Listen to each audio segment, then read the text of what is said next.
Somewhere inside you, right now, a 6-year-old is making your decisions, not metaphorically, not as a psychological abstraction, literally. The specific beliefs that determine what you pursue and what you avoid, what you allow yourself to have, and what you feel you do not deserve. How you respond when someone loves you, and how you respond when someone threatens you. What you believe is possible for a person like you, and what you have already decided is not all of these were formed with extraordinary precision and permanence. Before you were old enough to read, before you understood what money was, before you had any capacity to evaluate whether what you were absorbing was true. You were 6 years old, or 5, or 4, or younger still. And in the specific emotional atmosphere of those early years, in the particular quality of love and fear and safety and threat that surrounded you before your analytical mind had developed enough to question any of it, your subconscious absorbed a set of programs about who you are, about what the world is, about what is safe and what is dangerous, about what you deserve and what exceeds what someone like you is allowed to have. And those programs, installed before you had any say in the matter, are the programs that have been running your adult life ever since. Today I want to do something that I believe this channel has been building towards since its first video. I want to show you, with complete clarity and complete compassion, the precise mechanism through which a child's experience becomes an adult's limitation, and the precise pathway through which that limitation can be dissolved. Not managed, not worked around, not accepted as the permanent condition of a damaged psychology, dissolved at the level where it was installed in the subconscious, where the 6-year-old still lives and still believes that what they learned about the world then is what is true about the world now. To understand how a 6-year-old came to be running your adult life, we need to begin with the most important and least widely known fact about human brain development, a fact that changes everything about how you understand yourself, your patterns, your responses, your limitations, and your potential. Between birth and approximately age 7, the human brain does not operate in the state that you experience as normal waking consciousness. It operates in a fundamentally different neurological condition, in the brainwave states of delta and theta, the same frequencies that in adults are associated with deep sleep, hypnosis, and the deepest forms of meditation. In these states, the analytical mind does not yet exist. The prefrontal cortex, which in the adult brain acts as the filter that evaluates incoming information and decides what to accept and what to reject, has not yet developed. The child has no capacity for critical thinking in the neurological sense, no ability to evaluate whether what they are experiencing is actually true or temporary, or specific to their particular circumstances and not a universal fact about the world. Everything, without exception, without filter, without evaluation, enters directly into the subconscious. Dr. Bruce Lipton, the cell biologist whose work in epigenetics has transformed our understanding of how childhood programs operate, describes the child in this state as a biological sponge, not absorbing selectively, not choosing what to take in and what to leave, simply absorbing everything with extraordinary efficiency and extraordinary permanence. What enters the subconscious of a child in theta does not enter as memory. It enters as identity, as the operating system, as the fundamental assumptions about reality that will never again be questioned because they were never questioned in the first place. They simply arrived as truth, before the capacity to distinguish truth from program had developed. This is the mechanism. This is how the 6-year-old's experience became your adult's operating system, not through any dramatic event necessarily, not through any obviously traumatic experience, simply through the ordinary daily relentless absorption of the emotional and relational atmosphere of your early life into a mind that was completely open, completely receptive, and completely unable to say, wait, is this actually true? What did that child absorb? What specific programs were installed in those early years that are still running in the adult you are today? The answer is different for every person, because every child's theta download was shaped by the specific atmosphere of their specific family, their specific relationships, their specific cultural and economic and emotional environment. But there are patterns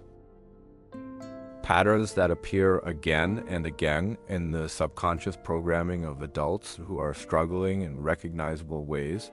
The child who grew up in an atmosphere of financial anxiety absorbed a specific program about money, not the program that money is important or that financial security requires effort.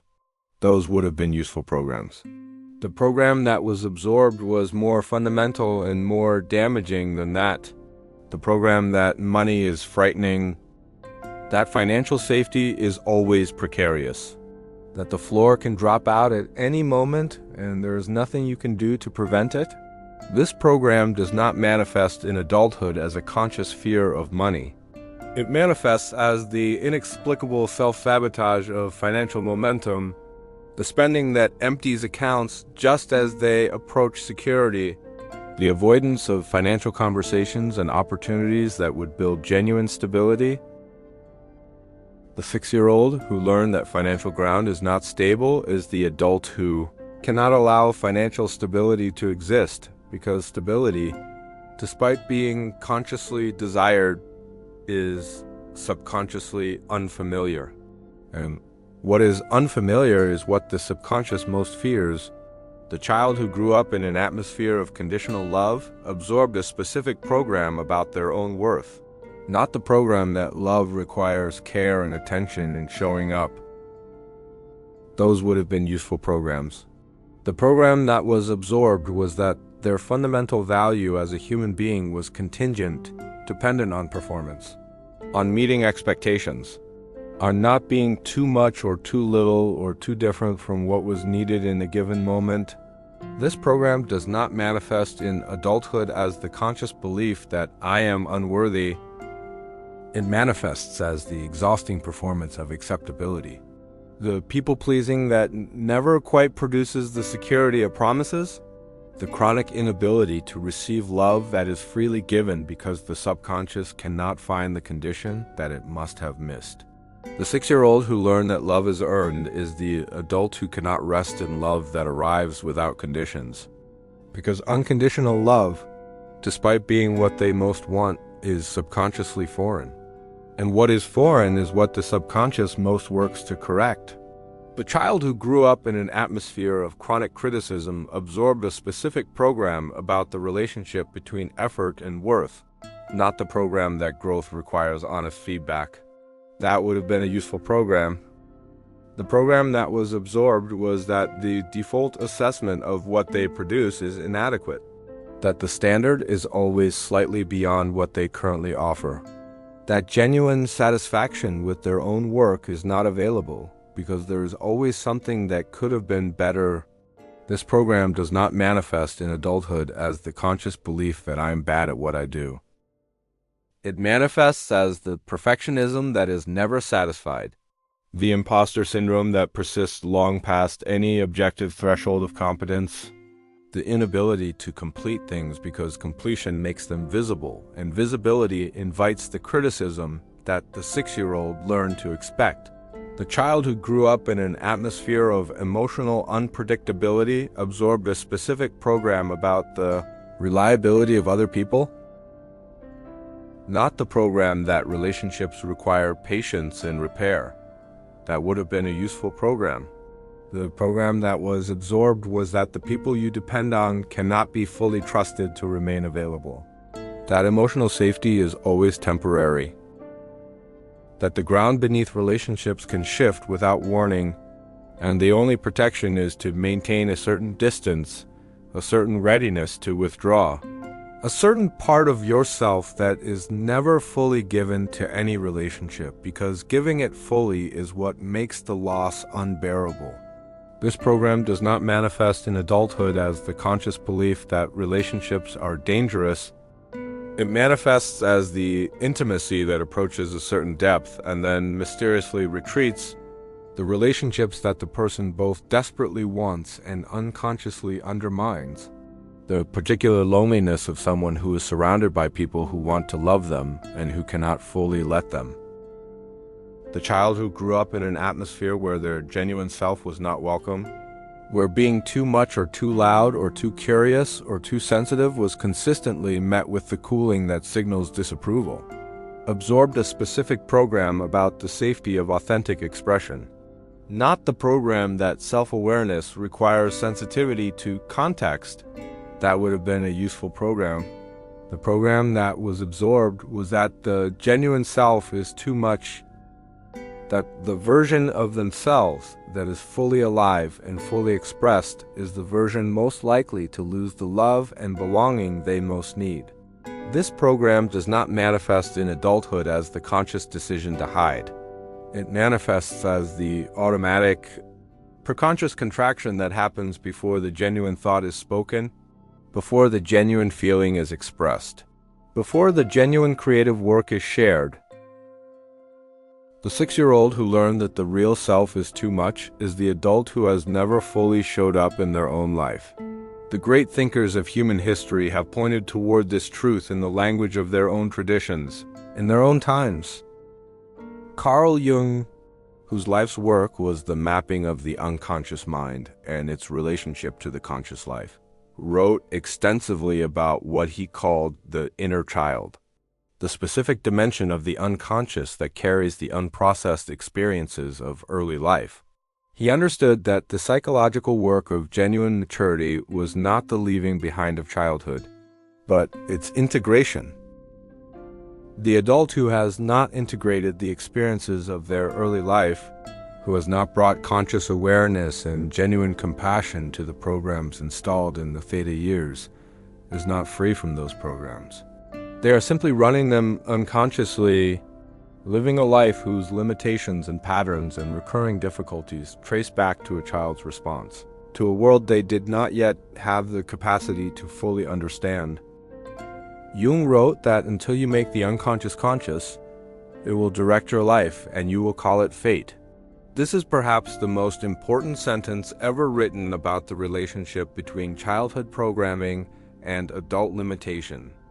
The unconscious programs installed in theta are experienced not as programs but as reality, not as something that was learned but as something that is true, not as the 6-year-old's interpretation of a specific and limited experience but as the fundamental nature of the world. And so the adult lives inside the 6-year-old's reality without ever questioning whether that reality is actually accurate. They experience their limitations as facts about themselves and about the world, rather than as programs that were installed before they had any capacity to evaluate them. Epictetus, the Stoic philosopher who was born a slave and became one of the most influential thinkers in human history, understood a related truth. He taught that the suffering of human beings arises not from circumstances, but from the beliefs and judgments we apply to circumstances, and he understood that most of those beliefs were inherited rather than chosen, absorbed from the environment rather than selected through genuine reasoning. His entire philosophy was a method for examining inherited beliefs with the honest question: is this actually true, or is this simply what I was taught to believe before I had the capacity to evaluate it, the work of Stoic philosophy? In this light, is the work of reclaiming the adult's capacity for genuine evaluation from the 6-year-old's automatic acceptance of whatever arrived. It is the work of becoming, for the first time, a genuinely conscious author of your own beliefs rather than a faithful executor of the programs you were given.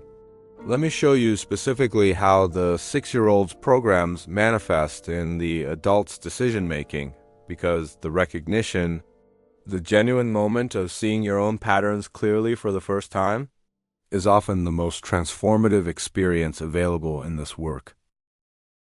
The 6-year-old's program manifests in the adult's decisions not through dramatic choices. It manifests in the micro-decisions, the automatic responses, the things that happen before the conscious mind has had a chance to evaluate what is actually happening. It manifests in the email that is written and then rewritten and then toned down and then sent in a form so carefully managed that the genuine point has been obscured beyond recognition. Not because the adult consciously decided to be indirect, but because the 6-year-old's program says that direct expression of genuine needs invites the specific kind of rejection that was most painful in early life. It manifests in the business idea that is thought about and researched and planned in extraordinary detail and then never quite begun. Not because the adult consciously decided the idea was not worth pursuing, but because the 6-year-old's program says that putting your genuine creation into the world invites evaluation, and evaluation invites the criticism that was the ambient weather of early life. It manifests in the relationship where the person gives and gives and gives, absorbing treatment that diminishes them, accepting less than what they genuinely need, rationalizing each instance of being undervalued as something they probably deserve. Not because the adult consciously decided they were not worth more, but because the 6-year-old's program of conditional worth says that love requires earning and that the current level of earning has not yet been sufficient to justify asking for more. It manifests in the financial decision that makes no rational sense in retrospect. The spending at exactly the moment when security was approaching, the opportunity not taken at exactly the moment when genuine advancement was possible. Not because the adult consciously decided to undermine their financial life, but because the 6-year-old's program says that financial stability is precarious and temporary, and that it is better to spend it before it disappears than to watch it disappear after you have let yourself believe in it. Every one of these decisions feels from the inside like a rational response to present circumstances, but it is not a response to present circumstances. It is a response to the 6-year-old's interpretation of circumstances that no longer exist. A faithful execution of a program that was relevant then and is actively harmful now, running on the same hardware. In the same way, with the same precision, as it ran in the body of the child who installed it? Decades ago, before I give you the protocol for updating the 6-year-old's programs, I need to speak about something that determines whether that protocol produces genuine transformation or simply adds another layer of self-improvement effort on top of an unchanged foundation, compassion, genuine, deep, consistent compassion for the child who installed these programs, and for the adult who has been faithfully running them ever since. I want to say this as clearly as I can. The 6-year-old did not install limiting programs because they were weak or defective, or somehow less than they should have been. They installed them because they were extraordinarily intelligent. Their developing nervous system was doing exactly what a developing nervous system is designed to do in the conditions it was given. Learning from experience with extraordinary efficiency, creating predictive models of how the world works and how to navigate it safely. Building the fastest possible neural pathways between the stimuli they encountered most frequently and the responses that produced the best available outcomes in their specific environment. The programs are not evidence of damage. They are evidence of intelligence. The intelligence of a child adapting to the specific world they were given. The tragedy is not that the programs were installed. It is that they were installed for a world that no longer exists. In a mind that no longer has the limitations that made them necessary. By a child who no longer exists except as the operating system of an adult who has far more capacity, far more understanding, far more genuine choice about how to respond to the world than the child who created those programs could have imagined. The work of changing these programs is not the work of fixing something broken. It is the work of updating something that was always intelligent, but that was designed for circumstances that have changed. And the most important quality you can bring to this work is not determination or discipline or the kind of effort that the self-improvement culture tends to celebrate. It is compassion. The specific quality of gentle, honest, patient attention that you would extend to a 6-year-old who is doing their absolute best with what they have been given, because that is exactly what is being called for. The 6-year-old inside you did their absolute best. They deserve your gratitude for the protection they provided.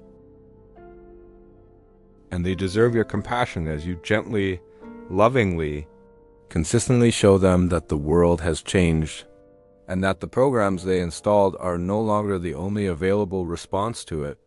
Now let me give you the complete protocol for updating the 6-year-old's programs. The 4-step process for genuinely changing what was installed in theta at the level where it was installed, rather than managing its symptoms at the conscious level where it cannot be reached. The first step is what I call the program identification practice. You cannot update a program you cannot see, and the programs installed in early childhood are particularly difficult to see precisely because they were installed before the capacity for critical self-observation had developed. They feel like reality rather than programs, like facts rather than interpretations, like the truth about who you are rather than a 6-year-old's best guess about who they needed to be to survive in their particular family.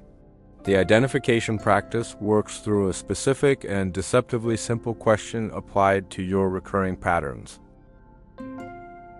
For every significant area of your life where you experience a recurring limitation, a plateau you cannot seem to surpass, a pattern that repeats despite your genuine desire to change it, a feeling that a certain level of success or love or safety is simply not available to you.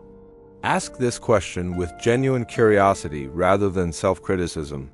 What would a child need to believe about the world for this to be the most logical response to it? If I'm someone who consistently undermines financial momentum at a certain point, what would a child need to have learned about money and stability and safety for this behavior to make complete sense as a protective strategy? If I'm someone who consistently withdraws from intimacy at a certain depth, what would a child need to have experienced in close relationships for this withdrawal to be the most rational available response? If I'm someone who consistently stops just short of genuine creative expression, what would a child need to have learned about the consequences of full self-expression for this stopping short to be the safest available choice? The answers that arise to these questions are not always comfortable, but they are extraordinarily illuminating because they reveal the specific childhood experience that installed the specific adult limitation, and they transform the limitation from a character flaw into a logical response, from something to be ashamed of into something to be understood, and from something fixed into something that can be updated. The second step is what I call the theta reparenting practice, and this is the most important and most powerful element of the entire protocol. It uses the same neurological window in which the original programs were installed, the theta state, to install the updated programs every morning. In the 20 minutes after waking, before the phone, before the day assembles itself around you, you enter the theta window deliberately. 5 slow extended breaths, 4 counts in, 8 counts out. Let the analytical mind step back. Let the receptivity that characterizes the early morning deepen, and then, in this state, you do something that is both simple and extraordinarily powerful. You speak to the 6-year-old not literally, not in the mode of inner child therapy that requires a specific therapeutic context, but in the quiet of your own subconscious in the language of felt experience rather than cognitive instruction. You offer the 6-year-old the specific thing they most needed and did not fully receive in the environment that installed their programs, if the program was conditional love. You offer unconditional love. I see you. I love you exactly as you are. You do not need to earn this. You never needed to earn this. If the program was financial insecurity, you offer genuine safety. You are safe now. The ground is stable now. There is enough now. You are allowed to rest in this now.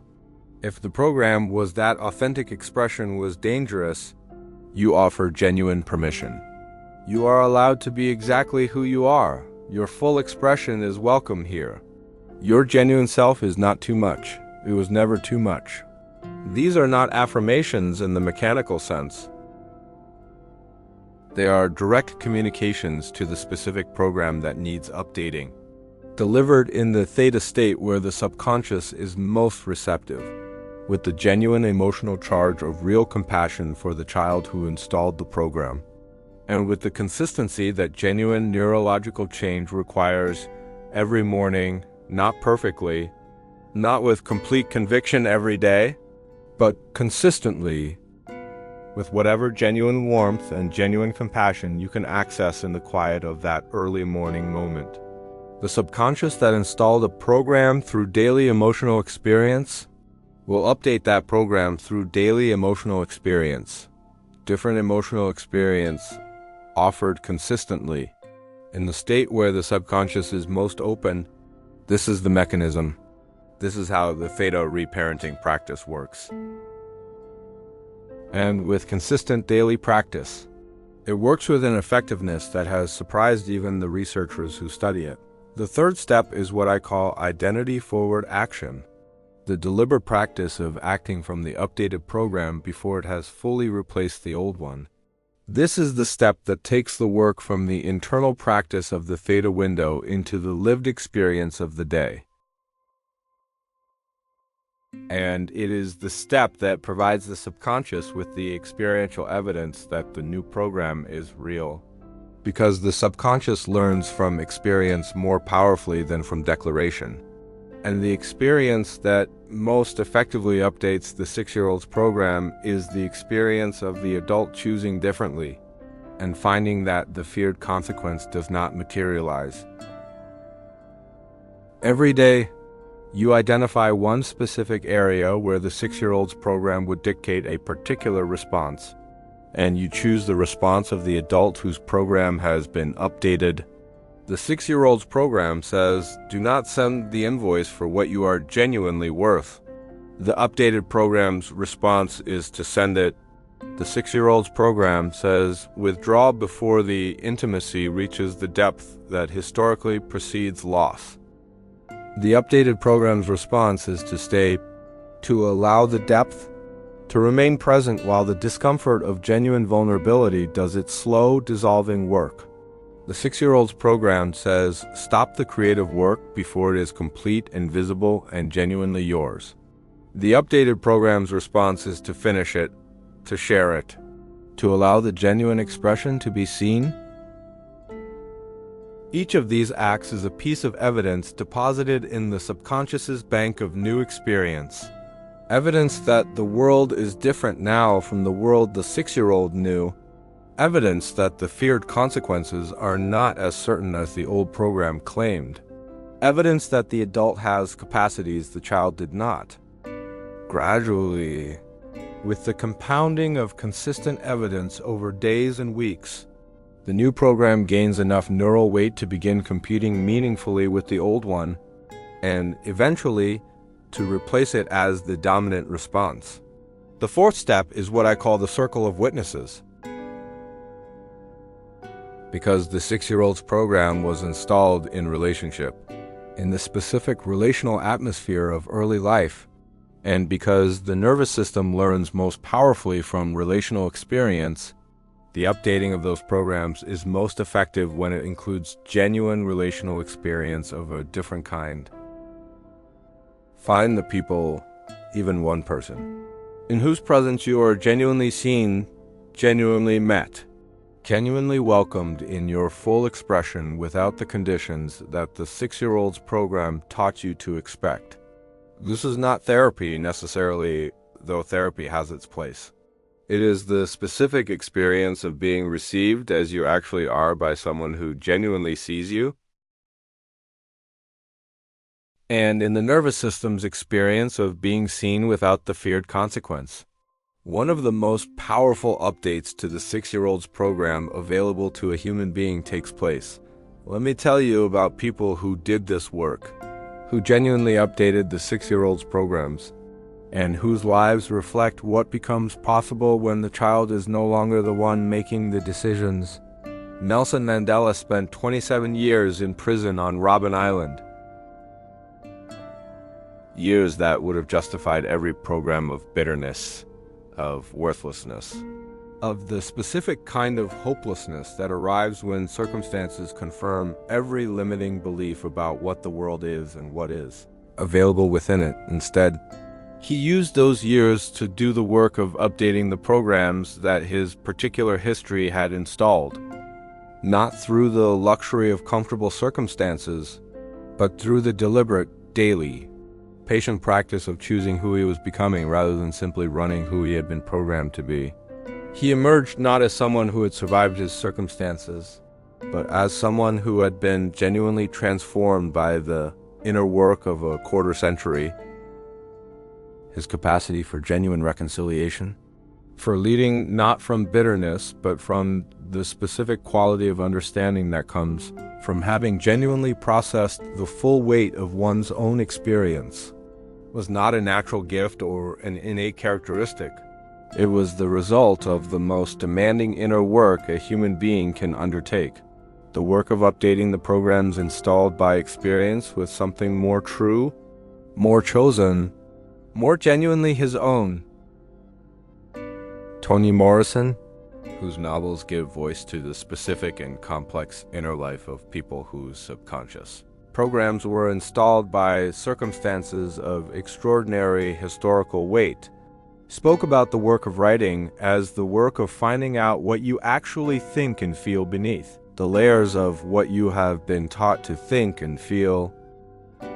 Her entire literary project was, in the deepest sense, the work of bringing the unconscious programs installed by childhood and history and culture into the light of conscious examination, and of offering to her readers the specific experience of being seen in the full complexity of their inner life rather than in the simplified version that the programs of their culture had taught them to present. She was updating programs, not just her own, but those of every reader who recognized themselves in her pages and felt, perhaps for the first time, that the full reality of their inner experience was not too much, not shameful, not something to be hidden from a world that could not hold it, but something real and human and genuinely worth the full attention that only great literature can give it. I want to describe what becomes possible when the 6-year-old is no longer the one making the decisions, when the adult's genuine intelligence, with its full experience and its developed capacity for genuine evaluation, begins to replace the child's automatic programs as the primary author of your responses to the world. The first thing that becomes possible is genuine choice. Not the experience of choice that is really the execution of a program, but genuine, conscious, evaluated choice. The choice that arises from actually asking, what do I genuinely want here? What does this situation actually call for? What would the adult I am genuinely becoming choose? Rather than the automatic response of the 6-year-old who learned a specific answer to this type of situation before they had the capacity to evaluate whether the answer was actually correct.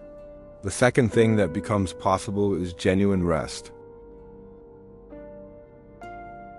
Not the rest that is really vigilance with the eyes closed, but genuine neurological rest. The specific quality of relaxation that becomes available when the subconscious is no longer running the programs that required constant monitoring, the absence of the chronic low-grade tension that the 6-year-old's vigilance programs generate. The ability to be present in the current moment rather than continuously managing the gap between what is actually happening and what the 6-year-old's program insists must be prevented or controlled or managed. The third thing that becomes possible is genuine relationship. The specific quality of intimacy that becomes available when the 6-year-old's program of conditional worth and relational unpredictability is no longer the primary lens through which other people are perceived. When the adult can be genuinely present to another person rather than continuously monitoring the relationship for the specific signals of withdrawal or disappointment that the program has been trained to anticipate. When love can be received as simply love rather than as something conditional that must be earned and that could be withdrawn at any moment without warning. And the fourth thing that becomes possible is perhaps the most important of all. The specific quality of aliveness that becomes available when the genuine self is no longer required to stay within the range that the 6-year-old determined was safe to express. The full expression of the intelligence and creativity and genuine emotional range that the adult actually possesses, but that the child's program kept carefully within the limits that the early environment could accommodate. This is what waits on the other side of the 6-year-old's programs. Not a different life necessarily, but a genuinely different way of inhabiting the life you have from the inside, from the full capacity of the adult you actually are, rather than from the protective limitations of the child you no longer need to be. Let us return to where we began, somewhere inside you right now. A 6-year-old has been making your decisions not because you are damaged, not because something went wrong that cannot be made right, but because the extraordinary intelligence of a developing nervous system did exactly what it was designed to do. It learned, it adapted. The most efficient possible map of the world it was given, and the most effective possible strategies for navigating that world safely.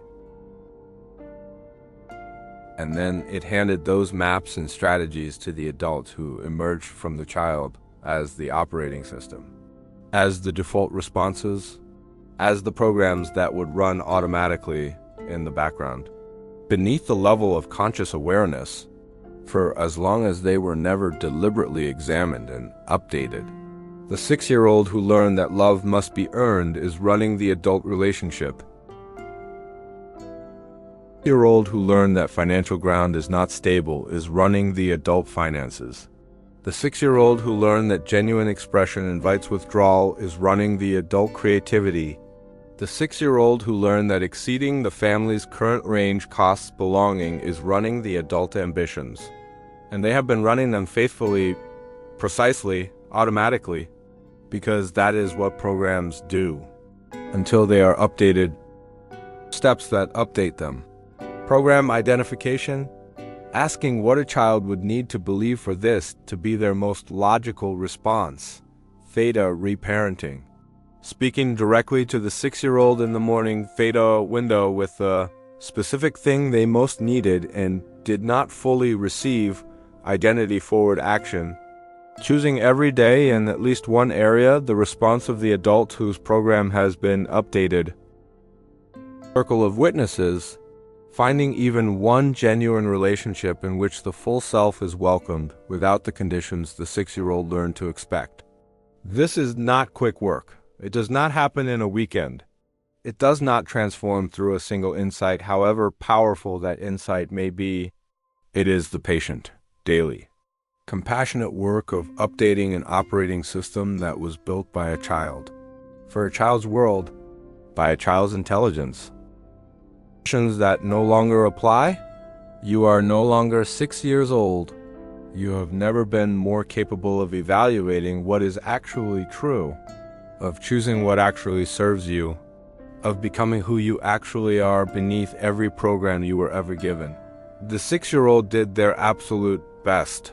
They deserve your gratitude, and they deserve to finally rest, to hand the decisions to the adult who is ready to make them. Who has always been ready? Simply waiting for this moment, for this understanding, for the compassionate clarity that says, I see what happened, I understand why you made the choices you made, and I'm here now, the adult is here now, and from this moment forward, it is the adult who decides. Subscribe to Awake Mind. I will see you in the next one.